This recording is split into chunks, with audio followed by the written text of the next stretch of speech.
Hello once again out there to all you current and future teachers. My name is Noah Kindig, and I've been walking you through the past few weeks through a very simple guide to understanding by design, a way to design our courses, our units, and overall our classes to make sure that they are better suited for students, to make sure that they're learning what we want them to learn and not just reading the same stuff over and over again from a textbook.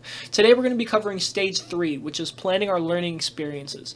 This is where we really get into, I guess, the nitty-gritty of what we want our classes to look like in everyday format. When you come into the class, how will you hook your students, grab their attention, but also hold it throughout the duration of the unit? How will the students know where this unit is heading? How will the students know that they're benefiting from this unit? How will the things that we are teaching the students benefit them in the long run? How will we incorporate technology into the lesson and make sure that students are not only learning what they need to learn, but also learning technological skills that will help them not only later in other classes, but also later in life? That's just kind of a taste of what is in Stage 3 of Understanding by Design. It's a lot to get through, so without further ado, let's get right into it.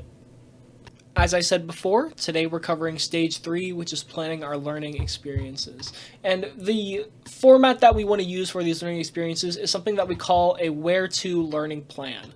Basically, it's an anagram. W, for example, is help the students know where the unit is going and what is expected. How will students know that what is expected of them? We talked in earlier videos about making sure that the rubrics and the things that we give students are very easily well known. A lot of classes, especially in my college experience, have done this, where they put the rubric just in the Dropbox so you know what's expected of you. There's a lot of different ways to do this, but in general, we're going to look at our SMART learning objectives, which are specific, measurable, attainable, results-focused, and time-focused, but also keep in mind that where-to learning plan as we go down our way. So for here, you'll just put some of your SMART learning goals in here, goals that are specific, measurable, attainable, results-focused, and time-focused. This isn't just something that is making sure that students get a good grade. It's not something like that. That is specific and it's measurable, but it's not necessarily results focused in the sense of the results that we're looking for. Yes, a good grade is a result in a sense, but the results that we're looking for are more than just a good grade. It's what are students learning? What are they understanding? Rather than just getting a good grade on some random assignment that they turn in 5 minutes before it's due, is this something that they didn't rush through, something that they took their time to do, something that took time for them to learn? And then scrolling down to, there's also other things for W that you can get into on your own time. Things like relevance, how does it benefit students, diagnosis, things like looking into what your students know before the lesson starts, things like pre-quizzes, things like that. But afterward, we go into probably my favorite of the where to, which is H, hooking all your students and holding their interest. You could have some of the greatest lesson plans imaginable, but we are humans. Our attention span is not good. You could have an amazing lesson and within 5 seconds, all your students are bored and falling asleep. So how will you hook and hold your students' attention? A good hook that I really like using in my own personal experience, and maybe it's not as good as some of the hooks that you might have, ideas that you might have back at home, but I really like tying in what we're teaching to current events. So if you're doing a lesson for math, a lot of students kind of think in their head, like, when will I ever use this trigonometry or calculus in my own life? Finding a way to hook your lessons, connect them with real-world events is a great way to hook your students' interest as well, but also hold comes to not only the energy that you bring to the classroom, but giving activities as well. So for hooking, you want to kind of incorporate something, a funny news story, an event, a current event, something just kind of maybe an interesting fact that reels the students into the lesson and says, hey, I want to learn this. So for the first maybe 1 or 2 lessons with that interest, you've got them. But from there, you need to incorporate activities rather than students just sitting at a desk and kind of doing nothing. You need to make sure that students retain attention throughout the duration of the lesson because, like I said before, it could be a great lesson. But if they have no interest in the lesson, if their attention isn't piqued, they're not going to pay attention to it whatsoever. And also looking at technology, it is a little weird in my mind that technology is in this section, but it makes sense in the idea that we as students that are getting younger and younger and are growing up with technology, technology is a good way to hold our interest as well. So how will technology be used in the unit to hook your students and get them interested and engaged? This is more than just putting like a YouTube video or like a documentary on the screen. It's making sure that students are maybe learning something that they haven't learned before. Maybe for a unit, instead of writing a book report for an English unit, they're making a video about it. They're finding some way to animate a video, something like that. Creating videos, uploading them to YouTube technologically, things like that. Students really enjoy using technology in their lessons because it is way more than just reading from a book and just spouting it out. It actually helps you feel like you learned something from the lesson, and the lessons that you want to incorporate into students, it's going to make them a ton more effective if you use technology and overall hook your students and hold their interest. Finally, we're going to look at experience and explore. This is how students will kind of uncover the meaning of the unit, I suppose would be a good way to put it. You want to allow your students to explore the key ideas of the unit without you kind of shoving them in the right direction and say, this is where you're supposed to go. This section is all about how will you put the, I guess, road in front of them for students to walk down, but also get away from the road as well. Allow students to walk down their own path. Maybe you set that path, but make sure that your students are walking down the path and discovering ideas themselves rather than us as teachers forcing those ideas upon them. Finally, we're going to think at rethink, revise, refine, and reflect. How will students, after walking down that path, think about their ideas and think, is there somewhere else that I could have gone? How will I understand that this is good work? An example that I would have of this is a lot of like teacher conferences that we have with students.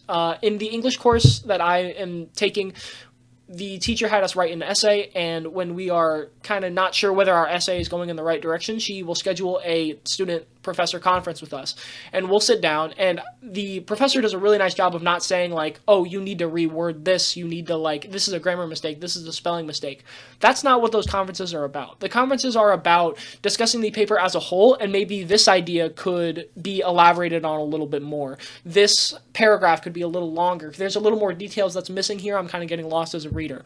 So having students, giving them opportunities to revise, rethink, and reflect is not only going to make their projects higher quality, but for you as a teacher, you're going to really realize that, oh, they're learning something, because they're not only just creating a project and turning it in, they're thinking about the project. They're thinking, how can I make this project better? How can it be how can this project be taken to the next level, I guess, for better learning? Finally, we're going to be looking at and then the next thing, excuse me, I don't know why I'm saying finally so much today. I'm sorry. I don't know if I'm like getting your hopes up because the video is almost over or something. Sorry about that. But moving on to reflect and self-regulate. How will students have time to improve their metacognition and self-regulation skills?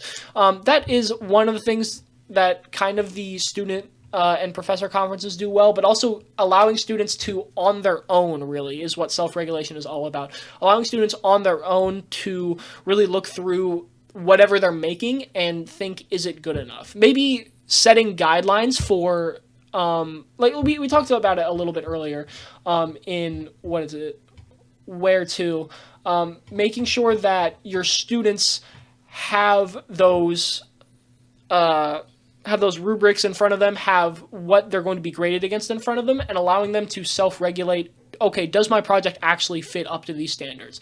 That's one way that you can kind of help them along this path as a teacher, where if you put rubrics up, or if they know how their project is going to be graded, they can make sure and self-regulate themselves and really say, okay, I made this video and I think I did a good job with it, but I think this, and this could be better. Just from when I'm looking at the rubric, I can make this a little bit better.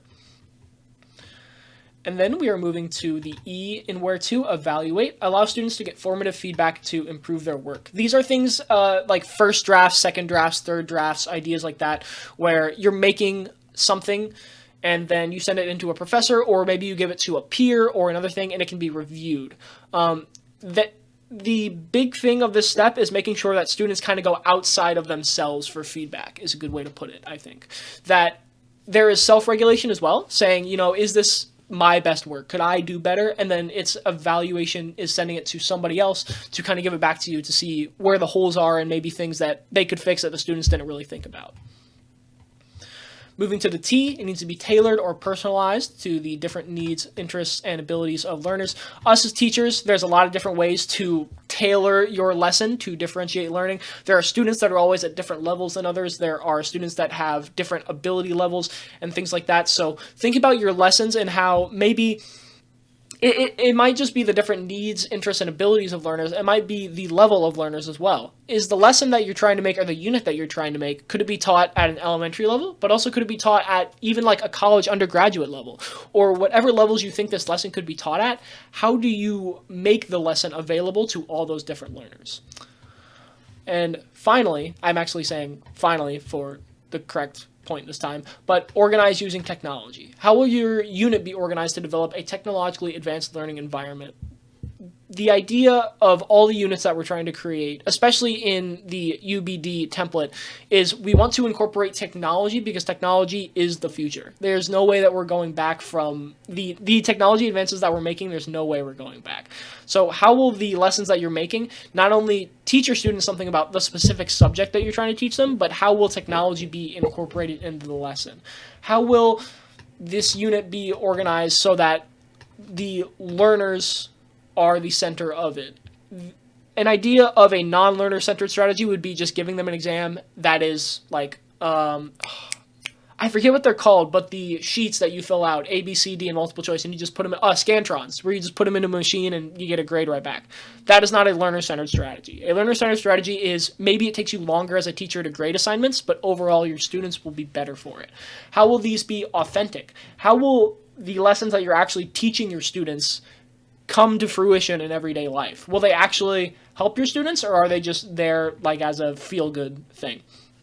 How will your lessons incorporate creativity, higher order skills, things like creating a video, maybe writing an essay, maybe drawing a picture, things like that? How will your lesson not only be good for, I guess, the academic side of students, but also their creative side? How will your lesson write the path in front of students? How will you create the roadway in front of students for them to walk on, but also explore for themselves just a little bit?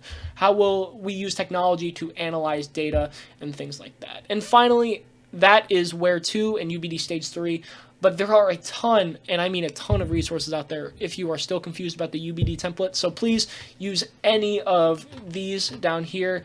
The one that I have really liked is this one, the Understanding by Design Guide to Advanced Concepts in Creating and Reviewing Units. There is another book, so there's basically like, I would say there's a lot of books in their series, but the one that I have actually liked the most and the one that I found most useful is Creating and Reviewing Units. Maybe that's something that I struggle with, and maybe you'll have a different favorite, but for me, this is the one that I would recommend the highest. Number 5, the Understanding by Design Guide to Advanced Concepts in Creating and Reviewing Units.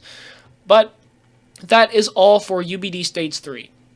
Today we covered where to, we covered SMART learning goals, and we covered how to incorporate those lessons into everyday nitty-gritty lessons for your students. Taking the final step into really making sure that the ideas that we have about the unit come to fruition, and making sure that these goals are attainable for students, that they benefit as many students as possible, that they incorporate technology, that they hook and keep the attention of the student, and overall that we make better lessons without having to rely on those stupid textbooks.